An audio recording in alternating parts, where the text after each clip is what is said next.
Welcome to Wake Up with Patient Safety. I'm Ashley DeGiovanni, and I'm with the Patient Safety and Enterprise High Reliability team.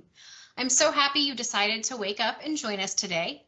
Usually we have guests with us across the company, from frontline associates to top leaders, to talk with us about the overarching focus around patient safety and the work we're all doing around it. But today, we have a special guest with us. We're hearing from one of our special clients. So grab your favorite morning beverage and get comfortable as we dig in.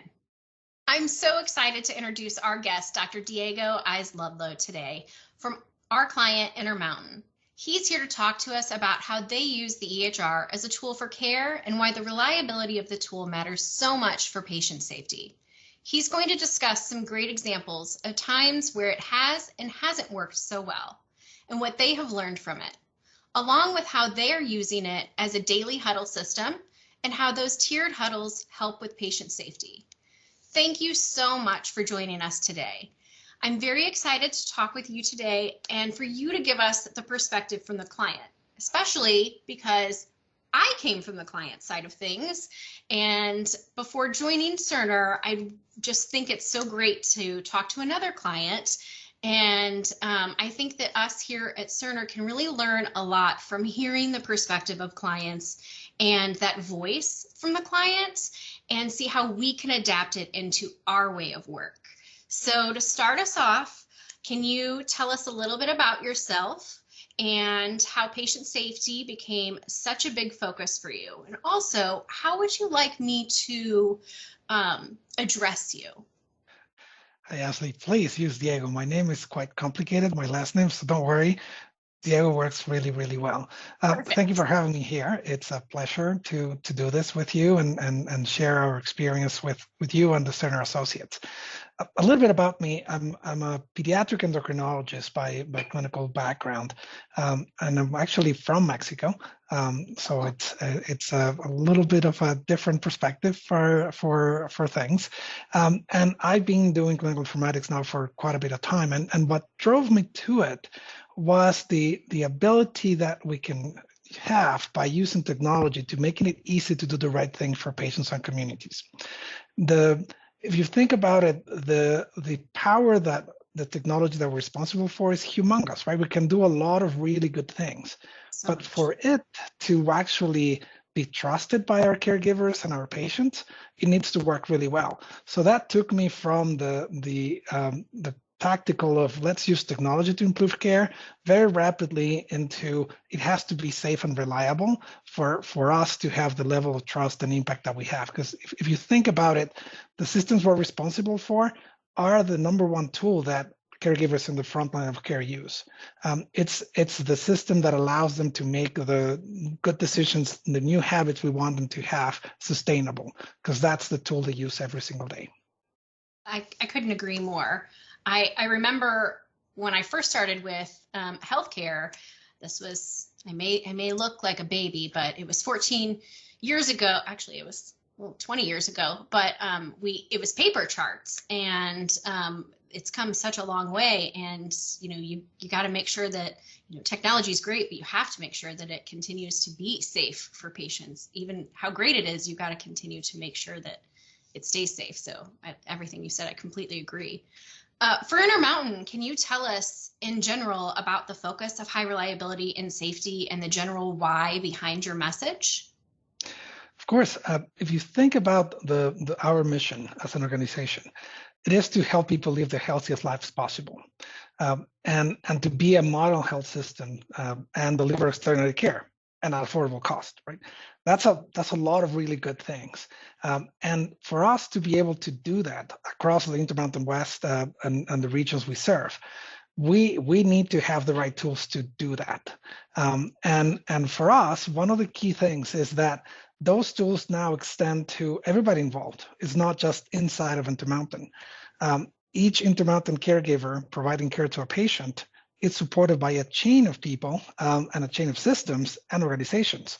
So for us to be effective at that mission, all of us, every single Cerner associate, every one of us in clinical informatics and IT, we need to have the level of trust on us and our tools for them to fulfill that mission. 100%. I couldn't agree more, because we're all in it together. It's not just us and then you guys. I mean, we all work together, and it is like a mission together. Yeah. So your mission, it becomes a shared, yes, exactly, it becomes a shared mission. And some people, sometimes it's good to have analogies for this. So I'll share one that I've used in a way to paint this picture. yes. Imagine that you're a person, a caregiver, an individual who is in a really hard situation, and you need to have the right tools, right? And then the analogy I like is, if you're actually doing a search and rescue, you're rescuing somebody, and you actually have to do something really extreme like ice climbing. You're in a very trying situation, and you're there because you're going to save somebody's life. If you don't have the right tools to get you there, you're just not going to be able to do what the skill that you have allows us to do. To get to that person, you need a lot of tools, right? And you need to trust those tools that will get you there. So the simple things that make that chain, your ice screw, the anchor that you put in, the rope, the carabiner, your ice, every single part of that. If any one of those fails during this, you're going to fail. You might lose your life in the process, right? They become your life support system. But if they work as they are intended, then you can use your skill to the maximum and save somebody's life. So we're not ice climbing, and the caregivers are not dying if something goes wrong in this chain of tools when we're providing care. But it is that important. Every single link of that chain is going to potentially save somebody's life. So we have to think about our piece of the chain as critical as that. 100%. And we kind of have to think of it as, us as Cerner associates have to think of it as, we're not just the carabiner people that make this and we only think about that. We have to think about the whole workflow of how that plays a part in to the workflow of like the provider's workflow, and then how that affects, maybe the nurses, and then overall affects the patients and, that care for them, because they all work together. All those tools all work together. So that's a great analogy. I really like that. Thanks for sharing that.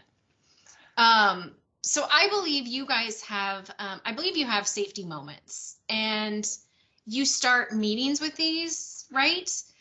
Can you explain these a bit more and tell us about your safety tiered huddles? Because I'm a big fan of huddles. I am a huge lean person. I'm a green belt. I'm a lean fanatic. So when I heard you guys did huddles, I read an article about you guys. I was excited. So tell me a little bit more. Happy to do that. So if you think about what we just talked, right? One of the things that we have been doing for several years is to build the psychological safety and high reliability needed for us to be successful. And safety moments or experience moments, it's just the way we're calling them now, are a way to do just that. And we'll come to the escalation huddle in a minute. But for safety moments, the intent is to make it normal for caregivers, which is the way we refer to everybody who works for Intermountain, is for them to actually talk about things that didn't go that well, things that failed, things that were close to failing or were a risk, or even things that worked really, really well. So the intent is to normalize talking about things that didn't go that well, both to solve them, right, but also to build that psychological safety that we need everybody to have. Because if you think about, again, back to the chain example, each caregiver or a certain associate, right, they're not only building a piece of the chain, they also have the ability to be the ones who say, if I don't voice a concern and share that something could go wrong, maybe nobody else has that same perspective or that same skill that I bring to the team. So the ability for them to feel empowered and safe and make it normal to say, oh, this went wrong, this is what we learned, this is what we're doing, this is the help I need. That happens more and more when you're used to talking about the things that don't go that well in everyday life. that goes into you asked about our escalation huddles. So if you think about people being willing to say, I have a concern, I have a problem, there's something I need, then we needed also to have a process to actually take that kind of somebody raising the flag, to take that to the organization and solve the problem rapidly. So the tier escalation huddle is kind of Intermountain's version of what Toyota calls the Andon cord, where you're stopping production because there's such a concern that you need to do that, right? You need to notify management and you need to do something to address it. So the way that our tier escalation huddles are is that every morning, everywhere in the whole organization, we have 15-minute increments where each team is sharing anything that they think needs to go one level above to get help. And it goes all the way from the front line, everywhere in clinical and non-clinical areas, to the CEO of the organization. So by 10 in the morning, if there was something that needed to go that high, it can get there. Most of them don't go all the way there because the intent is that they get solved as soon as they can by the first level that can connect across if that connection is needed and solve the issue. I love that. And I love how you explained, making that safe place. We had, I did an interview with our Cerner flight director, and he talked about making it, a safe area where his, team, if they find something that, isn't, comfortable, making it comfortable for them to say stop. This isn't right. We can't move forward. And I love that you guys have that environment and that culture there. That's, it is very important. We can't just push it out, and we can't create things because, you have to make it a safe product, a safe process, a safe everything for, the workflow, for the patient. You can't just, you have to make it a safe area. I love that. Well, one piece of this, and maybe one thing to add, right? We have both the work to make everybody comfortable talking about issues and the way to get those resolved. We also have another part that our patient safety group developed, which is when something really goes wrong, what approach do we take? And we call it caring and learning. It means that the first thing we ask is everybody okay, right? Is the person who was part of having that problem happen to them or the mistake that they committed without intent to hurt anybody, are they okay? Do they need anything? How are they feeling? And then we do the learning piece, which is what happened? Did the process break down? Did we not have the right things in place to keep the process reliable and safe? What do we need to change to make it safe? So both, let's talk about our problems in a safe way, have a way to escalate them to solve them, and approach it with care and learning when something goes wrong. Yeah, it's huge to learn from those mistakes, and then how can you prevent it from happening again? Because that's key, of understanding what happened and what's the real problem of what happened, and then what can you do to make sure that it doesn't happen again. That's huge, and I love that you guys are doing those. From doing those huddles, what could you say or tell us is a positive story that maybe has come out of one of those? Oh, there's so many. I'm sure you've got a million to tell us, but I'd love to hear a story. I'll pick a few because we have quite a bit of those. There's one that I love, and I've actually shared in the past with some Cerner associates and other clients because I think it's a great example of what happens when we do this well. When we were doing a big technical change in the past, we had a pharmacy informatics caregiver who missed a step and didn't turn back on the alerting that we had to turn off for that change. And as soon as they realized, and we didn't have an actual way to check if those alerts were happening all the time, but this person realized it was not working and immediately reach out and say, we have a problem. I slipped on this and I did not turn this on.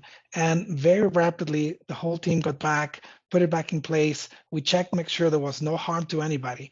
But the other thing that happened is we very publicly recognized their work because they were doing exactly what we wanted to do to care for our system to improve it. They slipped in something, and that happened to anybody. That could happen to anybody, but they were able to very rapidly escalate it, solve it, and we recognize it not just for the work, but also for speaking up and helping us make the organization as safe as it needs to be. That's awesome. And that just says a lot about the culture you guys have created there. Because, if you didn't have that culture, they'd probably be, feeling like they couldn't say anything and then just wouldn't have said anything and it would have gone on. Which kind of leads me to, I guess, my next question of talking about how the top-down leadership approach and how having leadership on board with, like that huddle approach and how it's so important. Could you talk about that? Yes, it's super important because it is not just supporting the work that we do, it's actually being part of it and being part of listening, learning from what's happening in the organization, and also deferring to the experts when they need to solve, right? So they're part of the process, but they're not pushing everything to go all the way up to the CEO. Let's resolve it at the right level. But the CEO and other members of the executive leadership team take turns to actually lead the huddle. So they're there. They're not just an observer. They're leading it when it gets to the top tier. We call it tier 6. So it's a key part of what they do every day when they're the one in charge of the huddle escalation process. That's awesome. When I worked at a hospital, they had leadership who rounded sometimes and visited some of the huddles that teams were doing as it went up. We did similar, not completely, but I loved your structure. So that's awesome. What do you see is the importance of the shared accountability? Excuse me. What do you see is the importance of the shared accountability piece between health systems and IT? I'll use a clinical example for this one. In my practice, when I see patients with diabetes, I see kids and their families when one of them has diabetes.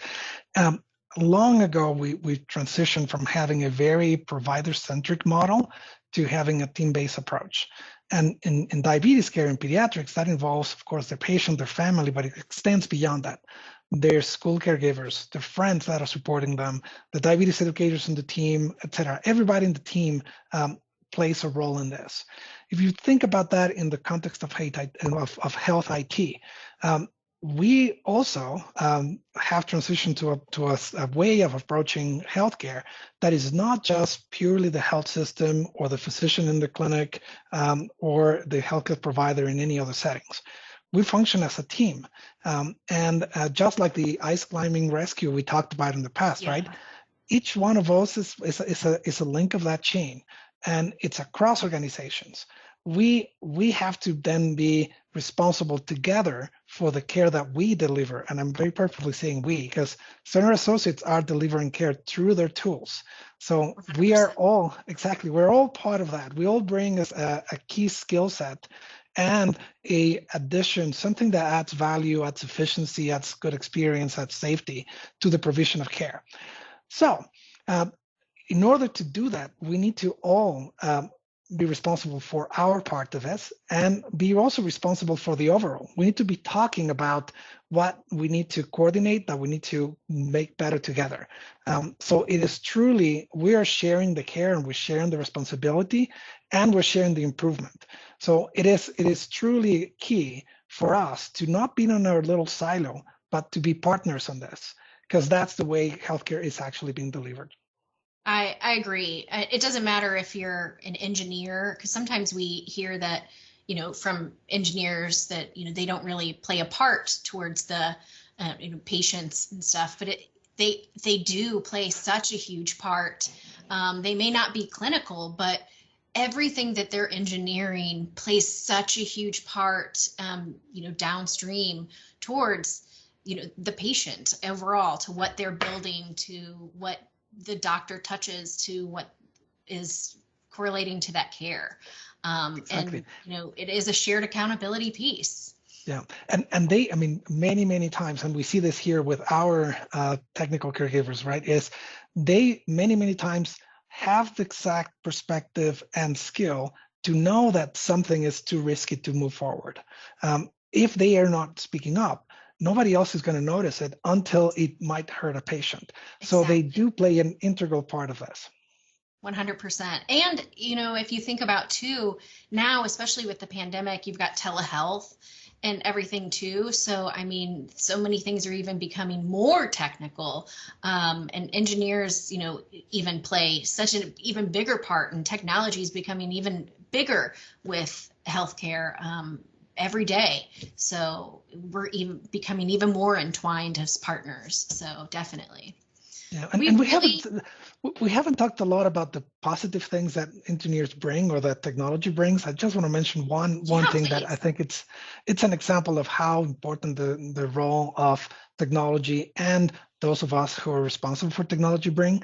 When you think about the improvements we need to do in healthcare, healthcare improves at a relatively slow pace. There's a ton of things that we learn need to be done in a different way, and it can take 15 years to get to actually be what's delivered.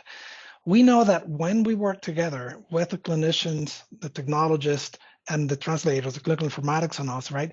If we work together and make it really easy to do that one practice the right way, something that could take 15 years before can change in 2 weeks very rapidly. Yeah, it's all about communication and that working together instead of siloing, because if we're siloing, they're doing something and then the clinicians are talking, and it's slowly that 15 years. But if we just work together.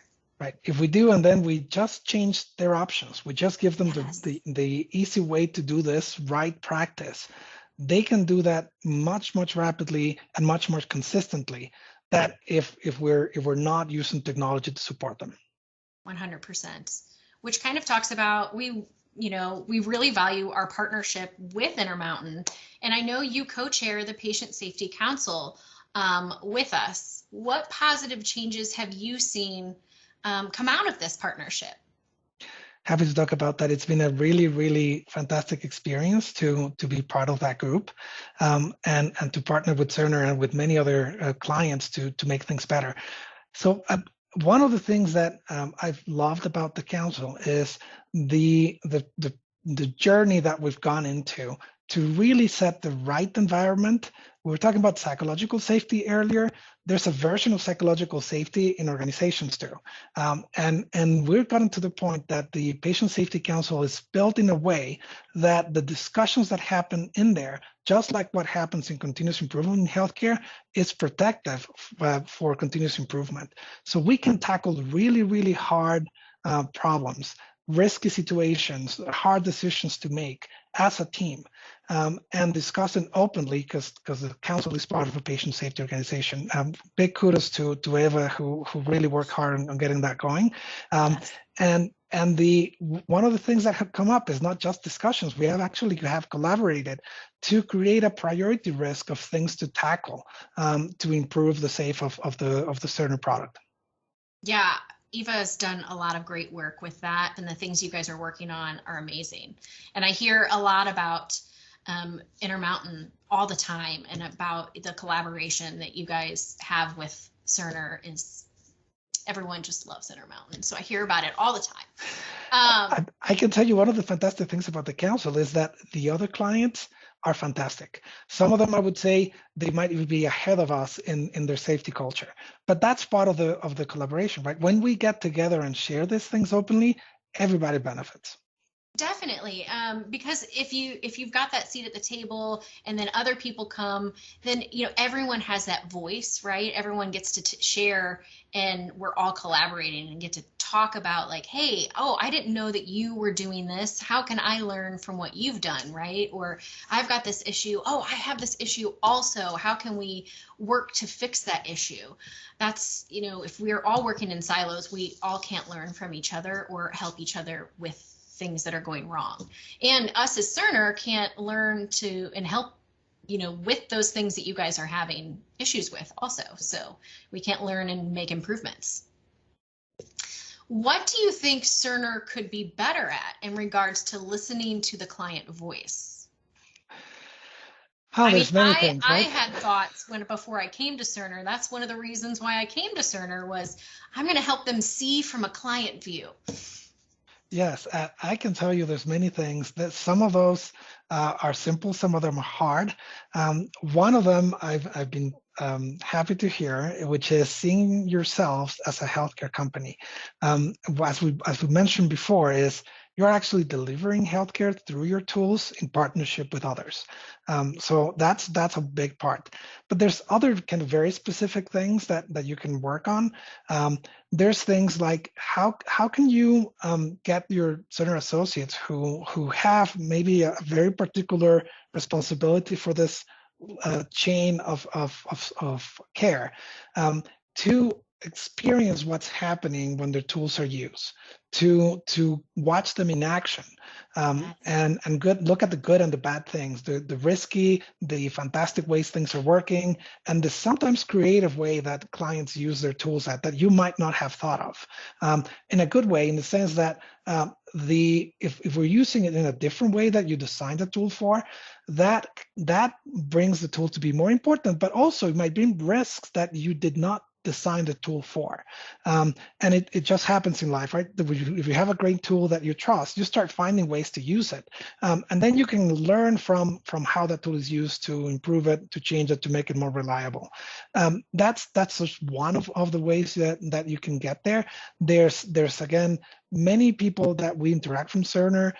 Most of the time, we have really good contacts and really good conversations.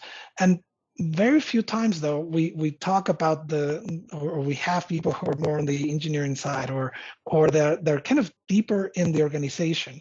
And I think that exposing them to the part of healthcare, or having more conversations with clinicians in the Cerner team or outside of the Cerner team about the design, the use, and the reuse of tools could be a really good thing to do.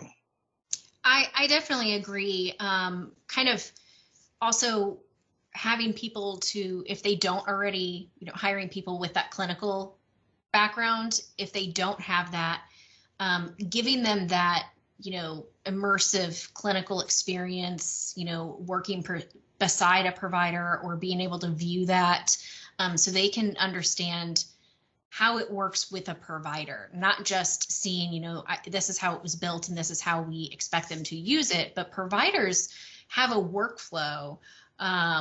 Providers, nurses, clinicians, they use it in a different way, and you need to see that workflow sometimes end to end and how it flows, and it makes it a little bit different. You're seeing it with a different set of eyes sometimes. And I think that sometimes Cerner associates need to see that to help understand, and I think it would give them a different view to be able to talk and educate how the tool could work. Yes, and I would add, not only seeing it with a different set of eyes, something is really, really good. And we've learned as organizations that the diversity of the skill set that come to solve a problem is super valuable. So sometimes bringing your own eyes as a Cerner associate or an engineer, whatever your role is in Cerner, bringing also that skill set you have with that perspective can also bring a lot of value. So I think it benefits both ways. Definitely. Also, I love how you guys are calling, you guys use caregiver.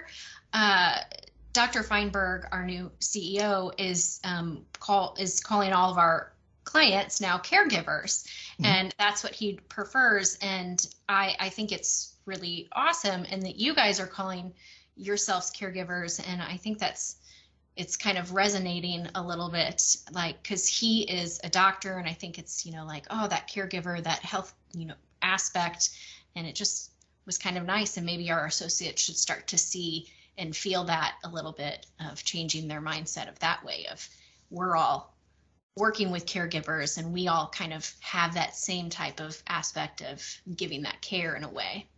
Yes, I mean, from what we tell to our technical team is, caregiver is a term we use for everybody at Intermountain, because we recognize that the technologists, the clinicians, the support groups that do key work for supply chain, for facilities, for keeping the hospitals and the clinics running, they also bring a key piece to care.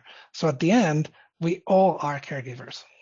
That's definitely, I love that.